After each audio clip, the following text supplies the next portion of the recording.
no os han contado a lo que os exponéis. Soy un pesado, no paro de hablar. Bien, pues buenas tardes. Agradecer a los presentes su presencia, me haga la redundancia, al centro también, por esta primera conferencia. Hay una serie de 3, todos los años hago 3 aquí y 3 en el Conservatorio de Alicante. Solo que intento diversificarlas. La próxima será sobre ciertas habilidades en ciertos primates. Son 3 campos que tocamos hace 20 años. Música y neurociencia, música y evolución. Ahí hay flautas prehistóricas, a veces hay ciertos primates, vocalizaciones fundamentalmente, cuestiones de audición y lenguaje. Y hay una tercera sobre violas da gamba en el Renacimiento. No son las 3 del mismo tema, pero porque lo diversificamos. También tengo que decir que es un placer volver a Valencia, porque estuve aquí 4 años y mientras estaba aquí, cuando volví a Alicante a dar las conferencias, decía, es un placer estar de nuevo en Alicante. Pero ahora es al revés, ahora estoy allí, y entonces cuando vengo aquí tengo que decir que es verdad, es un placer estar de nuevo en el centro de Valencia, y con esto podemos dar comienzo. La conferencia no tiene como fin detallar todas las fuentes grecorromanas que han sobrevivido, que son más bien pocas, no pasan de 40, alrededor de 40. Cuando digo grecorromanas me refiero a Grecia y Roma, el periodo helenístico hasta el 60 a.C. más o menos, periodo romano desde el 60 a.C., tiempos de Julio César, un poco después, hasta que cae el paganismo en tiempos de Ambrosio, final del siglo IV. Es decir, sí va a aparecer, hola placer veros, aquí tengo antiguos alumnos también. Sí vamos a mostrar detalle escrito al menos de todos los ejemplares conservados. Algunos se nos habrá escapado, es posible, ahora aclararé todo, pero no nos vamos a detener en todos. Por la misma razón, de todos no tenemos imagen, de muchos sí, de modo que en los que no tenemos imagen no me detendré tanto. En cualquier caso, y por ir empezando, bueno, la cita de abajo es la última defensa de la aristocracia romana pagana ante Ambrosio, emperador, ante Teodosio, con Ambrosio de Milán, el mentor de San Agustín presente, y es el último intento de restaurar el dinero y los fondos a los cultos paganos. Y esto es lo que viene a decir, es mucho más larga la relación de Símaco. Él viene a decir, en resumidas cuentas, que puesto que el mismo cielo nos cubre y los mismos astros nos contemplan a todos, que qué importancia tenía por qué caminos busque cada cual la verdad, a través de Cristo o a través de Júpiter. En fin, fue una polémica larga, al final el paganismo sucumbió, y más o menos desde los tiempos de Teodosio, un poco después, un siglo después en adelante, desde el siglo V hasta prácticamente después del milenio, pues no hay fuentes, este es el problema. Pero ir entrando en tema mejor, bueno, es de rigor también que presente el centro, su página web, que todo el mundo la conoce. Esta es nuestra propia página web, algunos de los presentes ya lo saben. Ahí hay links a muchas conferencias, a más de 100 conferencias y clases que se han dado en los últimos 8 años, claro, en la universidad, en los conservatorios superiores, en otros entornos, sobre los temas que he apuntado. Hay temas de música y evolución, hay temas de música y neurociencia, y también hay un gran apartado dedicado a música en el mundo clásico, porque el problema con el mundo clásico, es decir, con Grecia y Roma, es que todavía hoy se le sigue la musicología convencional, le sigue negando a estos dos pueblos la capacidad de haber practicado la polifonía. Digo, se le sigue negando, es una especie de absurdo, porque era una frase conocida por todos hasta 1500, era como un refrán que todo el mundo conocía, hasta más allá de los tiempos de los renacentistas, decían, los antiguos eran mejores en todo, y en efecto así fue, en medicina, en astronomía, en ciencia, en construcciones, hasta 1500 en adelante, los romanos no fueron superados. Nosotros con los años y aprendiendo a hablar de estos temas, pues lo hemos mejorado. Sí, los antiguos eran mejores en todo, menos en música, porque parece ser que a diferencia del resto de las artes, en música eran unos simples. La opinión convencional lo que dice es que la polifonía, nosotros no discutimos nada desde Ubaldo en adelante, es decir, desde que hay fuentes en Occidente, porque antes no hay fuentes. Pero la musicología convencional afirma que hasta algún momento incierto del siglo IX, en unas montañas, no voy a decir perdidas, Saint-Amand, el monasterio de Saint-Amand, donde estaba Ubaldo, ahí en mitad de la Edad Media, con todas sus restricciones, supongo que en mitad de una tormenta y en invierno, ahí se le ocurrió a un monje diverger 2 melodías más allá del unísono o la heterofonía. pero esto evidentemente es un error, y este ha sido nuestro tema de tesis este año en la Politécnica de Valencia. La tesis se puede descargar, ahora mostraré el título. Es decir, se está diciendo, aunque no se dice explícitamente, no se dice en ninguna parte, que hasta el siglo IX los humanos, ya no los monjes cristianos ni nada, sino la humanidad, pues éramos monofónicos, por una razón que no se aclara, una especie de restricción cognitiva, o como si en ese momento de la historia del mundo, pues se nos hubiese disparado el disparador. Lo diré, pintaban como los ángeles, porque pintura de los romanos no nos ha llegado casi nada, diré algo más. Esculpían, no necesito decir cómo, en los tiempos de Marco Aurelio, en el siglo II, vamos, una escultura prodigiosa, una arquitectura incomparable. Nos han negado la astronomía, la ciencia, el derecho. Todos los términos que utilizamos en música eran vocablos, y en poesía y en teoría literaria actual, eran vocablos, voces musicales en Grecia y en la Roma clásica. Bueno, todavía siguen prestando soporte a las principales ideas científicas y artísticas occidentales. De hecho, los cánones de belleza y proporción, etcétera, siguen siendo los mismos, a excepción de algunas, o mayormente, quizá muchas, de las formulaciones de la mecánica cuántica moderna. Pues prácticamente todas las ideas científicas generales fueron formuladas, no digo resueltas, al menos formuladas por algún griego o por algún romano. Es decir, que en efecto seguimos siendo griegos, como ellos mismos decían de sí. Decían, los griegos y los clásicos, y de Roma por extensión, decían que no se es griego por la patria, por donde se nace, sino por la cultura, por cómo se piensa. Los griegos fueron el primer pueblo que aplicó, primera gran civilización antigua, que aplicó para explicar los fenómenos naturales del mundo, buscó causas naturales detrás de los fenómenos naturales, aunque tenían sus mitos, tenían sus tradiciones, nada que objetar, pero por primera vez se utilizó la razón y se dejó de explicar las tormentas como que Eolo está enfadado y sopla, o Zeus está irritado y tira rayos, etc., sino que detrás de las cosas que vemos en el mundo, ellos intentaron encontrar también cosas de este mundo. Esto es lo que nos hace griegos todavía hoy, según sus propias palabras. Es decir, hace 10 años, cuando todavía estuve en la universidad unos años, empecé a trabajar en conservatorios en Alicante.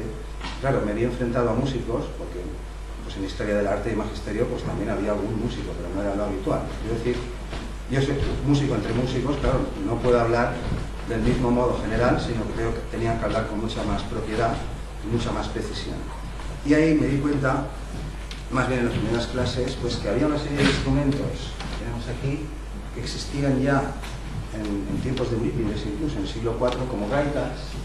Bueno, huelga que yo insista aquí en estas cosas. Lo que vamos a ver hoy son cordófonos polifónicos, pero hay otros, gaitas, órganos los hubo por todo el Mediterráneo, se inventaron en el siglo II en Alejandría y después perduraron hasta más allá del paganismo. Todavía Honorio de Capua en el siglo VI y otros en el siglo IV y V en iglesias cristianas siguen apareciendo menciones de órganos.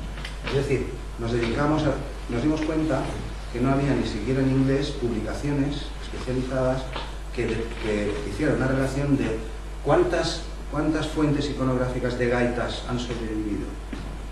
Es decir, algún libro de historia de la gaita mencionaba 2 y 3 referencias literarias, otro libro de historia del órgano mencionaba 3 hidraulis, pero ninguno las mencionaba todas, y de hecho todas no tienen publicaciones asignadas. Nos dimos cuenta de esa carencia sorprendente, que todavía nos sigue sorprendiendo a fecha de hoy. Los trabajos ya están publicados, en un momento los pasaré. Los ha publicado la Universidad de Alcalá de Henares en Cuerlibe hace 2 años. El de los órganos va a salir el mes que viene, habrá otro más. Nos dimos cuenta de eso y nos pusimos a la labor. Claro, la labor pues implicó muchas cosas. Ahora lo comentaré mejor. Es decir, gaitas, hidraulis, también aulos dobles, también laúdes. Nos dedicamos o nos orientamos solo a aquellos instrumentos que evidentemente son polifónicos o tienen la capacidad de producir polifonía. No estoy diciendo polifonía como se practica desde Zarlino hasta hoy, ni siquiera órgano paralelo, pero claro, afirmar que estas gentes que estuvieron aquí 1000 años, hubo teatros por todo el Mediterráneo, toda la Europa continental, teatros donde había tragedias y comedias con coros profesionales, competiciones, festivales. Para el rapsoda que recita Homero con la lira también había, pero claro, esto es lo único que se estaba diciendo hasta muy recientemente, y esto pues no era de rigor. Es decir, hubo circuitos internacionales de canto para cantantes famosos aquí, Sicilia, algunas ciudades del sur de Grecia, sobre todo Alejandría, el Egipto tolemaico y también Kirene, la Pentápolis. Aquí hay ciudades, bueno, aquí en otros, con 3 y con 4 teatros, y entre ellos siempre un odeón. El odeón es similar a un teatro, forma parte del complejo teatral, pero es más pequeñito y está techado. Es decir, estoy hablando literalmente de un auditorio de conciertos, de uno no, de miles. Todo esto ocurrió en efecto antes de la caída del paganismo, o de lo que llamamos el mundo clásico, pero no se puede ignorar. Está bien aceptar, porque es verdad que Occidente somos hijos, que nuestro pasado es el cristianismo, pero es solamente una parte de nuestro pasado. Somos occidentales por las razones que he expuesto al principio, porque preguntamos con la razón y detrás de los fenómenos naturales buscamos causas naturales. Al margen de que fueran paganos o no, el mismo cielo nos cubre, los mismos astros nos contemplan, pues yo digo lo mismo que Símaco. ¿Qué importancia tiene el instrumento con el que cada uno busque la verdad? Pues ninguno. Nosotros nos centramos solamente en aquellos diseños que podían producir más de un sonido a la vez. No sé si se me ha olvidado alguno. Sí, bueno, tubos triples, launedas, pero no es el objeto de esta charla. De todo cuanto estoy diciendo, de cada instrumento, de festival, de todo cuanto estoy hablando, ya hay de estos años pasados, o bien clases de estética, que algunos de los presentes han estado en alguna ocasión grabadas, o bien conferencias en centros superiores anotadas que dan relación cumplida de todo esto. En un momento pasaré también algunas publicaciones.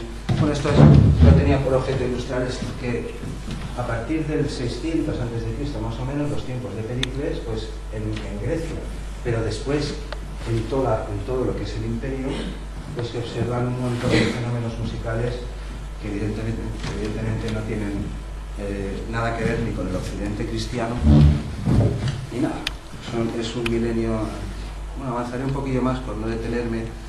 El método que seguimos, bueno, esto así ha dado como fruto pues unas 12 publicaciones, aunque de momento solo hay 6 editadas, 2 en marcha, otras 2 que detallaré en un momento, una tesis doctoral y no las 100 clases que he citado del canal de YouTube, pero dedicadas al mundo clásico, pues habrá, supongo que una veintena o quizá alguna más. El canal se llama Manuel Lafarga, nada más que escribir Manuel Lafarga, y todo se puede comprobar. Eso es lo que nosotros pedimos, que no se nos crea por fe, como hemos estado miles de años creyendo las cosas, sino que se compruebe lo que decimos, y eso es lo que queremos, que se hable de estos temas. Este ha sido un tema ignorado, bastante.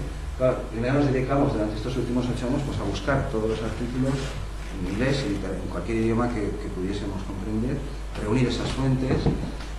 A continuación las fuimos exponiendo ya en Alicante hace años en las clases. Esas clases han sido siempre grabadas, se han registrado, están anotadas, revisadas y anotadas, es decir, con referencias, indicaciones de todo. Se han subido al canal durante estos 8 años y al final hemos elaborado estos artículos. Empezó a publicarlos la Universidad de Alcalá de Henares y Enrique Tellez, al cual yo le agradezco públicamente pues, que los hayan, allí al Consejo Editorial, que los hayan valorado. Nosotros teníamos que no los iban a publicar, no ellos, que nadie los iba a publicar por la persecución que sufrieron los paganos, porque a esto es a lo que apunta el tema, claro. No hay fuentes desde el 400, no hay prácticamente nada, desde el 400 hasta el 1100 o el 1200. Y sin fuentes se puede negar todo, pero no se puede dudar de nada. Esto es un error. Bueno, nos dedicamos a recogerlas, a listarlas. Al final cuajó en una tesis doctoral, cum laude, codirigida por Vicente Guimerá y también por la vicedecana de investigación de la Politécnica. Y bueno, el trabajo sigue en marcha y más publicaciones y más trabajo. Estas son las revistas que estaba. Me voy a pasar, no hay mucha luz.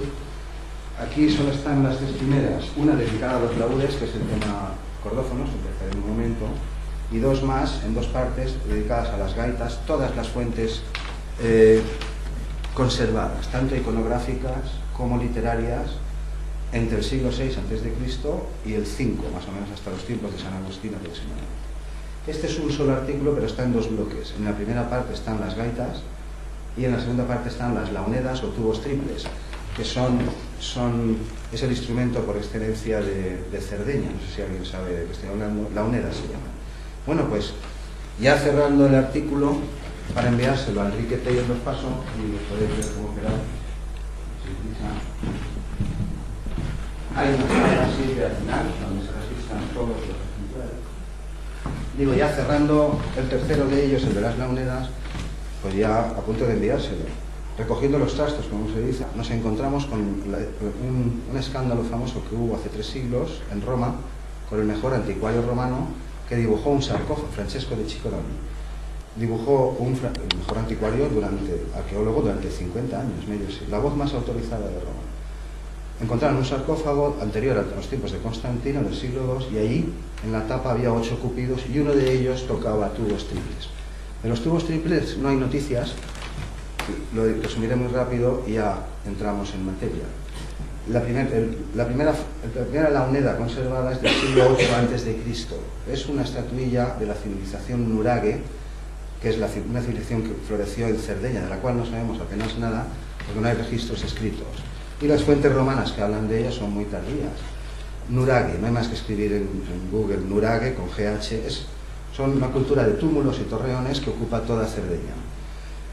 Pues esa es la primera, en el siglo IX, 8-9 a.C. Es una estatuilla itifálica, es decir, una figurilla erecta, de un varón erecto, y está tocando 3 tubos del mismo modo que se tocan hoy. Pero la siguiente fuente no aparece hasta el 9 después de Cristo en las cruces de los monjes pictos del norte de Irlanda, Escocia, etc.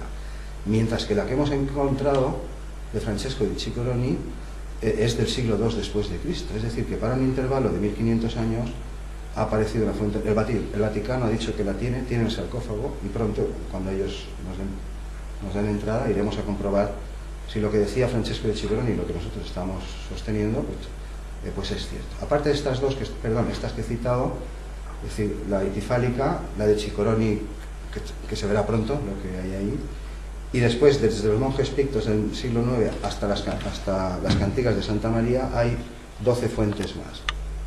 Y se pierde todo rastro del instrumento. No hay más iconos. Sin embargo, está vivo, está en Cerdeña. Es el instrumento por excelencia del folclore del país sardo, vamos, no.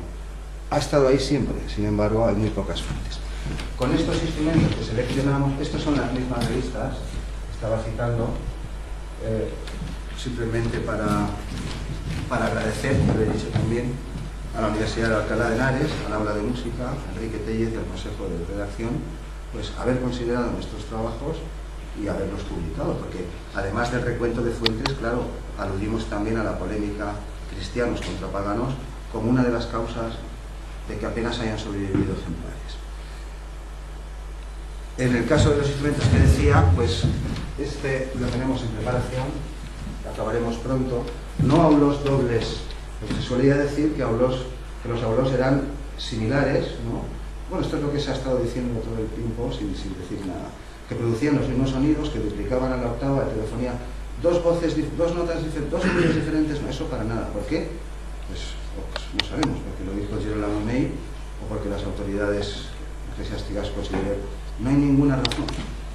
Nosotros hemos localizado casi 100 fuentes y referencias literarias, 100 en total, de aulos disímiles, es decir, mosaicos, estatuillas, dibujos, disímiles, en los cuales los tubos son dispares o las manos están en posiciones diferentes.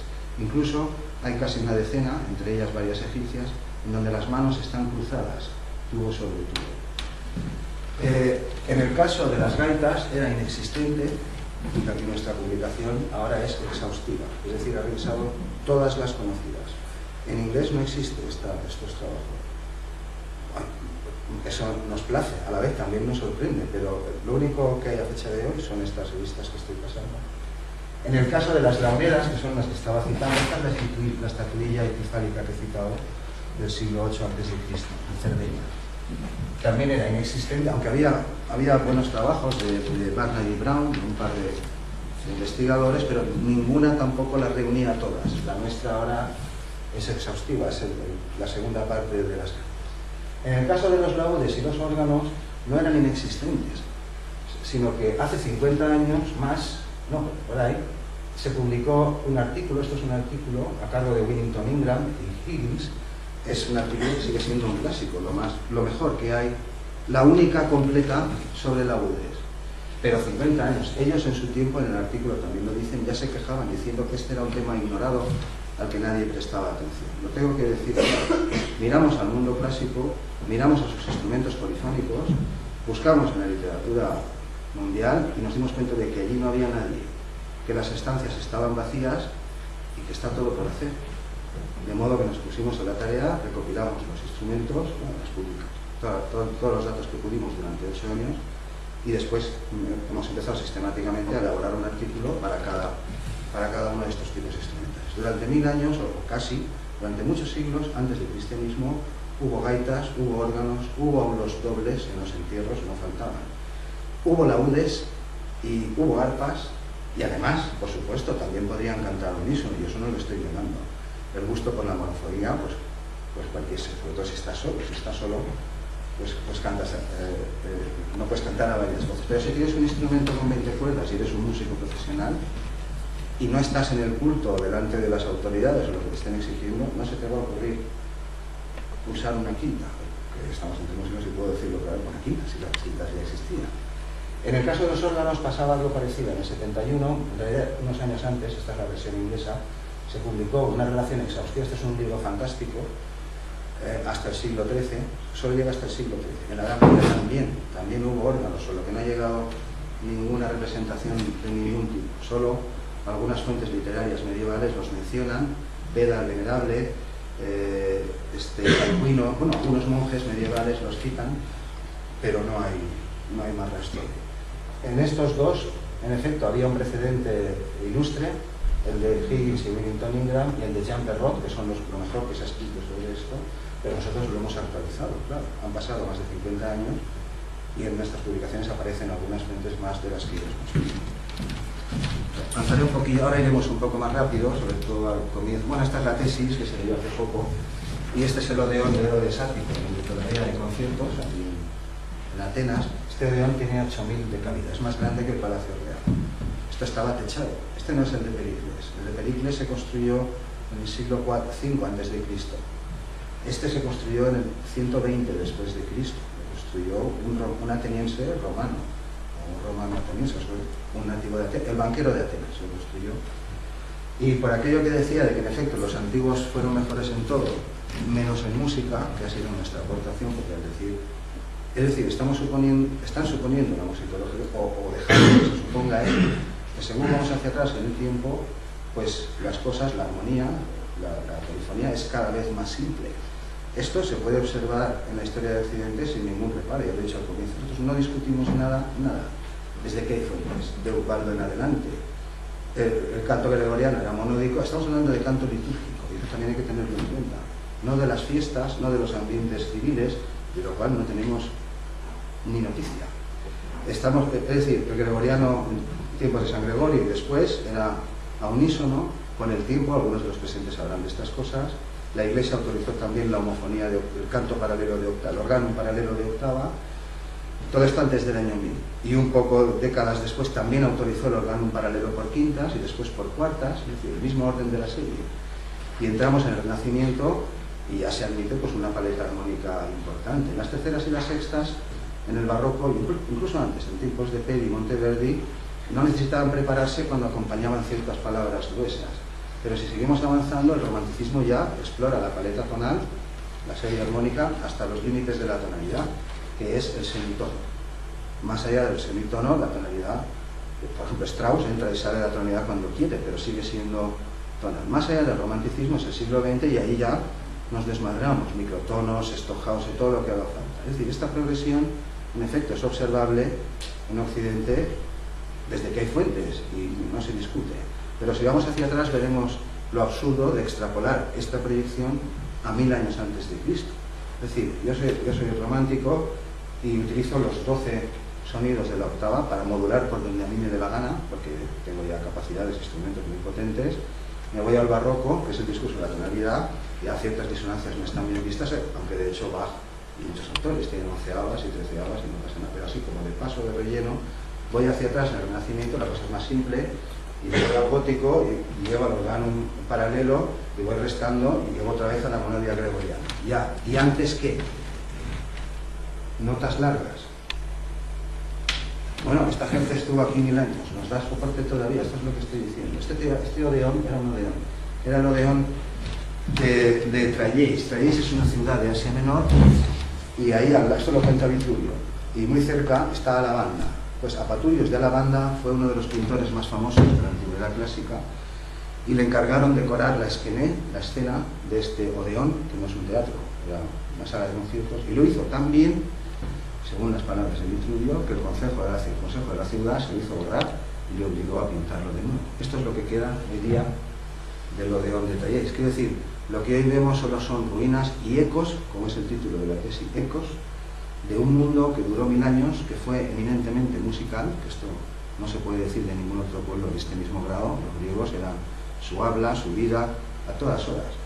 Que si cantaban, que es que no paraban de cantar, pero por alguna oscura razón, miles de coros profesionales durante muchos siglos, pues han estado cantando todos a patrón. Esto no se sostiene, es un absurdo, lo cual no significa negar nada de la historia documentada de Occidente, es decir, desde que hay fuentes. Pero entre el siglo IV o V y los tiempos de Guido no hay fuentes, no de música. Hay algunas cositas, 3 códices, 2 tonterías, pero de lo que es la vida civil fuera del entorno eclesiástico, cero. Bien, nos dimos cuenta el estado de la cuestión, las estancias estaban vacías, nadie se ocupaba de esto, allí no había nadie y poca gente, hemos encontrado poca gente todavía.